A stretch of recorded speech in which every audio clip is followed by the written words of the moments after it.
బయటికి వెళ్ళామండి సరదాగా. వెళ్తే అక్కడ సరోవర్ స్ట్రీట్ అని ఒక హోటల్ కనిపించింది. ఇడ్లీ సాంబార్ వేడిగా భలే ఉంది. మా ఆయన అసలు ఇడ్లీ సాంబార్ని ఉప్మా సాంబార్లా తింటారనమాట. నన్ను కూడా అలాగే తినని చెప్తారు. టేస్ట్ బాగుంటుందంట. మీలో ఎవరైనా ట్రై చేశారు అలాగా చెప్పండి. ఇక నెక్స్ట్ డే వ్లాగ్ అనమాట ఇదైతే.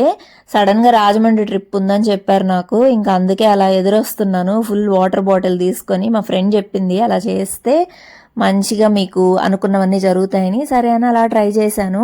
ఇంకా ఆ రోజు రెసిపీస్ వచ్చేసరికి పన్నీర్ పులావ్ చేసా. మా పాపకి పన్నీర్ ఉంటే చాలండి, ఇంకా ఏం అవసరం లేదనమాట. బటర్ నాన్లో కానీ ఏదైనా సరే పన్నీర్ కర్రీ ఉంటే చాలు చక్కగా తింటుంది. అలా ఉందన్నమాట. ఇంకా సేమ్ డేనే సునీత గారు అయితే ఇంటికి వచ్చారనమాట. స్వీటీకి కప్ కేక్స్ అంటే ఇష్టం అని చెప్పి తీసుకొని వచ్చారు. సో అవే ఇక్కడైతే దానికి ఇస్తుందనమాట. షీ బేక్స్ అని చెప్పాను కదండి మొన్న కేక్స్ తీసుకున్నానని, తనే అనమాట. సపోర్ట్ చేద్దామండి, తను కూడా మనలాంటి హోమ్ మేకరే.